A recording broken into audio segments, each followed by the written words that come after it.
नमस्ते सदावत्सले मातृभूमि। हम लोग बात कर रहे हैं ऑनरेबल सुप्रीम कोर्ट ने आज वेकेशनल बेंच इसको कह लीजिए या फिर पार्शियल बेंच कह लीजिए। आज ऑनरेबल सुप्रीम कोर्ट ने एक मज़ेदार बात कही। मज़ेदार बात इसलिए कही क्योंकि वक्फ कुछ प्रिविलेज लेती है। प्रिविलेज राज्य सरकारों ने, कांग्रेस की सरकारें जिस समय हुआ करती थी प्रदेशों में, उन्होंने खूब सारी वक्फ को प्रिविलेज दी। नेहरू जी तो वक्फ का बोर्ड ही बना गए थे और वो संपत्ति जो भारत की होनी चाहिए वो संपत्ति मुसलमानों को दे गए थे, क्योंकि मुसलमानों ने पाकिस्तान ले लिया था पूरा। अब वो सब वक्फ ही थी, वो अल्लाह के नाम से ही लिया था या मुसलमानों के नाम से लिया था। लेकिन फिर भी भारत में जो संपत्तियां बचीं जो हमारी होनी चाहिए वो सारी संपत्तियां वक्फ को दे दी थी, जबकि पाकिस्तान ने ऐसा नहीं किया था। पाकिस्तान ने उस समय वक्फ इवेक्यू ट्रस्ट प्रॉपर्टी एक्ट बनाया था और उस एक्ट के तहत वो सारी संपत्तियां इवेक्यू बोर्ड को, ट्रस्ट बोर्ड को दे दी थी। उसने वो सारी संपत्तियों को खा गए। प्राइवेट संपत्तियों का आदान प्रदान हुआ, लेकिन पब्लिक संपत्तियां, जितने मंदिर हुआ करते थे, गुरुद्वारे हुआ करते थे, कुछ को नेहरू लियाकत समझौता और मिर्जापंत समझौते की वजह से जो छोड़ दिए गए थे 5-7 इमारतें, उनको छोड़कर सभी इमारतें उन्होंने अपनी मिला ली। कुछ सेना को दे दी, कुछ इंफ्रास्ट्रक्चर बना लिया, कुछ बांट बूट दिया, काम खत्म कर दिया। हमारे यहाँ वो सारी संपत्तियाँ 11 लाख किलोमीटर देने के बाद भी वक्फ के पास ही रह गई, क्योंकि नेहरू जी ने वक्फ बना दी। जो संपत्तियां भारत सरकार को गवर्न करनी थी वो वक्फ बोर्ड को दे दी गई। फिर उनको प्रिविलेज देनी शुरू की और प्रिविलेज इस लेवल की दी कि मतलब कोई जवाब नहीं है हमारे पास। और अभी सुप्रीम कोर्ट में आज आंध्र प्रदेश का एक केस आया। आंध्र प्रदेश का मतलब आप समझते हैं ना, इस समय आंध्र प्रदेश का मतलब भारतीय जनता पार्टी और टीडीपी की सरकार। उससे पहले वहाँ की जो सरकारें हुआ करती थी उन्होंने तमाम तरह के वक्फ को एग्जम्पशन दे रखे थे। स्टेट ने स्पेसिफिक रूल वक्फों के बना रखे थे और उन स्पेसिफिक रूल्स में तमाम तरह के प्रिविलेज और छूटें दे रखे थे। इसमें एक छूट वक्फ ट्रिब्यूनल की है। हम सब जानते हैं देश में सबसे ज़्यादा अगर किसी ने बंटाढार किया है तो वो वक्फ ट्रिब्यूनल है। सन 2000 की बात है, आंध्र प्रदेश वक्फ रूल 2000 में उस समय की राज्य सरकार ने वक्फ ट्रिब्यूनल में वक्फ की सभी संपत्तियों के जो मुकदमे थे उसकी कोर्ट फीस माफ़ कर दी। उसकी जो फीस होती है वो माफ़ कर दी। अब फीस माफ़ कर दी और राज्य सरकार ने घोषणा कर दी। इसका मतलब अब ट्रिब्यूनल जो चलेगा वो सरकारी खर्चे से चलेगा, किसी को कुछ देना नहीं है। वक्फ वहाँ पर जाएगा तो उसको कुछ देना नहीं, चाहे वो संपत्ति वक्फ की हो या ना हो। आसानी से वक्फ मुकदमा लड़ेगा, वक्फ बोर्ड मुकदमा लड़ेगा। ये खूब सारा हो गया।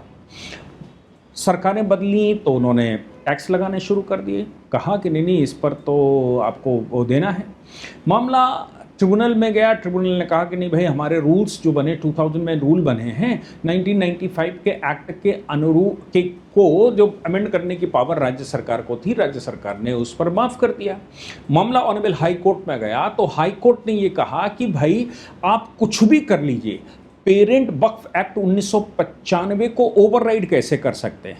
क्या केंद्र के द्वारा बनाया गया वक्फ एक्ट 1995 के जो नियम है उसके स्कोप के बाहर भी जा सकती है राज्य सरकार? क्या सुप्रीम कोर्ट ने ये मामला, हाई कोर्ट ने ये कहा कि नहीं ये जुडिशियल एडमिनिस्ट्रेशन का मामला है और कोर्ट फीस जुडिशियल एडमिनिस्ट्रेशन के लिए होती है, इसलिए कोर्ट फीस तो आपको देना ही पड़ेगा। ये स्टैट्यूटरी मैंडेट है। सीपीसी आप पढ़ेंगे तो ये स्टैट्यूटरी मैंडेट है कि जब तक कोर्ट फीस फाइल ना की जाए, पे ना की जाए, तब तक मुकदमा सुना ही नहीं जा सकता। और यहाँ राज्य सरकार कह रही कि हम कोर्ट फीस माफ़ कर रहे हैं। मामला हाई कोर्ट ने जब डिसाइड कर दिया वक्फ के खिलाफ और ये कहा कोर्ट फीस सबको डालनी पड़ेगी, तब सुप्रीम कोर्ट आया। सुप्रीम कोर्ट में उन्होंने चैलेंज किया तो ऑनरेबल जस्टिस पीएस नरसिम्हा की अदालत में गया। ऑनरेबल जस्टिस पीएस नरसिम्हा ने बड़ी शालीनता से पूछा कि आप बताओ इसका कोई स्टैट्यूटरी बेस है क्या? रूल बनाए राज्य सरकार ने, क्या राज्य सरकार को स्टैट्यूट यानी कि कानून के ऊपर रूल बनाने का अधिकार है? कोई भी प्रॉपर्टी, क्या कोई और रिलीजियस प्रॉपर्टियां, मतलब देश में जो रिलीजियस प्रॉपर्टियां हैं, जैसे हम गुरुद्वारों की बात करें या फिर हम मंदिरों की बात करें या फिर हम ट्रस्टों की बात करें या कोई भी रिलीजियस प्रॉपर्टी है, क्या रिलीजियस प्रॉपर्टियां देश में और कोई भी एग्जेम्प्टेड हैं कोर्ट फीस से? उनके मुकदमे आते हैं, क्या उनसे कोर्ट फीस नहीं पड़ती?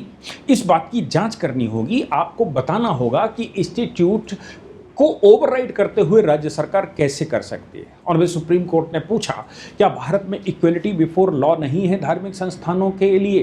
क्या आर्टिकल 14 इन पर लागू नहीं होता है? क्या फ्री ऑफ कॉस्ट इनको सबको डील किया जा रहा है, या फिर फ्री ऑफ कॉस्ट केवल मुसलमानों की संपत्तियों को किया जा रहा है? क्या भारत में मंदिर, चर्च, गुरुद्वारे ये भी एग्जेम्प्टेड हैं? क्या सभी रिलीजियस इंस्टीट्यूशन, सभी रिलीजियस जो स्ट्रक्चर हैं, जो ऑर्गेनाइजेशन है, क्या सबके साथ एक सा नियम अपनाया जा रहा है? क्या सबके लिए एक सा नियम है? मैं समझता हूं ऑनरेबल सुप्रीम कोर्ट ने एक नई डिबेट छेड़ दी, लीगल डॉक्ट्रिन आ गई है। और नई डिबेट ये है कि आप देश में क्या वक्फ बोर्ड, भाई ऐसा सनातन बोर्ड क्यों नहीं है, ऐसा कोई चर्च का बोर्ड क्यों नहीं है, ऐसा कोई और बोर्ड क्यों नहीं है, और वो बोर्ड पर सरकारी नियंत्रण क्यों नहीं है? क्या मंदिरों का कोई बोर्ड सनातन बोर्ड है क्या? अगर ये सारे के सारे आप बना सकते हैं तो बाकी सब के लिए भी बनाना चाहिए, क्योंकि रिलीजन सबके लिए इक्वल है। Hindu religious and endowment act के तहत सब राइट जो है राज्य सरकार ले लेती है। मंदिरों के राइट, क्या वो वक्फों के राइट भी ले लेती है? क्या वो उनके मस्जिदों के राइट भी ले लेती है? क्या वो मदरसों के राइट भी ले लेती है? अगर ले लेती है तो ठीक है, और नहीं ले लेती है तो इक्वलिटी कहाँ है? आपने सन 2000 से ज़ीरो रेवेन्यू पे किया है वक्फ की लिटिगेशन के लिए। आप अपने आप को पहले ही वक्फ घोषित किए दे रहे हैं। हम केवल इंडिजेंट पर्सन को माफ़ करते हैं सीपीसी में। इंडिजेंट पर्सन का मतलब जो गरीब आदमी है, जो फीस नहीं दे सकता, जिसके पास कोई प्रॉपर्टी नहीं बची, जिसके पास 1000-2000 रुपये भी देने के लिए नहीं, उनकी कोर्ट फीस माफ़ की जाती है। वो भी मुकदमा सुनने के बाद अगर वो जीत जाएगा तो फिर उसकी प्रॉपर्टी मिल जाएगी, तब वो जमा करेगा। कुल मिलाकर हम उस समय फिलहाल सस्पेंड कर देते हैं, ऐसा नहीं करते कि हम उसको छोड़ देते हों। लेकिन क्या कंपैरेटिवली बाकियों में 100% छूट है? ये बड़ा प्रश्न ऑनरेबल सुप्रीम कोर्ट ने आज रखा, और ये कहा कि फी डिपॉजिट क्यों नहीं होगी, ये मुझे जानना है। फाइनल आर्गूमेंट अभी पेंडिंग है। अटॉर्नी जनरल, उसमें अटॉर्नी जनरल को डायरेक्शन दे दिया गया है और उनसे कहा गया है कि आप मुझे बताएं कि भारत में रिलीजियस स्ट्रक्चर्स के लिए इक्वलिटी है कि नहीं है। नहीं है तो क्यों नहीं है, और अगर किसी को एग्जेम्पशन है तो क्यों है? ऐसा क्या एग्जेम्पशन का ग्राउंड है जिसकी वजह से वक्फ को कोर्ट फीस से एग्जेम्पशन दिया जाता है? आंध्र प्रदेश हाई कोर्ट के जजमेंट को हम अभी स्टे नहीं कर रहे हैं, सुप्रीम कोर्ट ने कहा।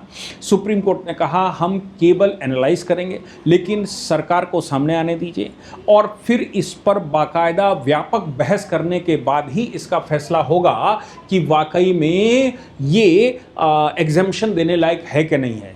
इक्वलिटी क्यों नहीं है, इनमें इक्वलिटी क्यों नहीं होनी चाहिए।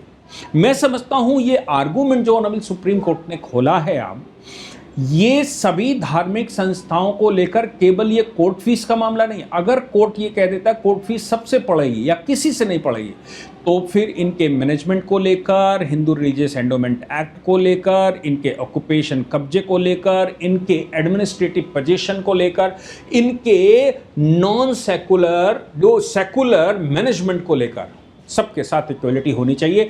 भारत में कोई अलग नहीं होना चाहिए। अगर मंदिर पर सेकुलर फंक्शन सरकार ले सकती है तो मस्जिदों के भी ले सकती है। और अगर ऐसा हो जाता है तो आज की तारीख में 20 से ज़्यादा राज्यों में भारतीय जनता पार्टी की सरकार है।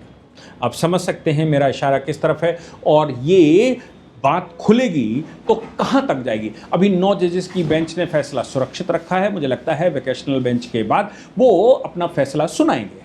लेकिन अभी तक जो सुप्रीम कोर्ट ने इधर कहा, आज जो उसने सवाल पूछे, अटॉर्नी जनरल को सम्मन किया और इस केस में पिटिशनर से पूछा, मैं समझता हूं कि कोर्ट ने अपना इरादा बता दिया कि हम कोई एग्जेम्पशन के मूड में नहीं हैं। किसी भी रिलीजियस स्ट्रक्चर को हम एग्जेम्प्ट नहीं करेंगे, और कोई भी रिलीजियस स्ट्रक्चर मेरे लिए अनइक्वल नहीं है। किसी के पास विशेषाधिकार नहीं है और किसी के पास कोई प्रिविलेज हम नहीं दे सकते। भारत में सब बराबर ट्रीट किए जाएंगे। अब आप इस पर ज़रूर मुझे डिस्कशन करके बताइए, लिखकर बताइए। कोई मैटर आपके पास रहता है तो वो बताइए कि आखिर आप इसको कैसे सोचते हैं। जय हिंद, जय भारत, वंदे मातरम।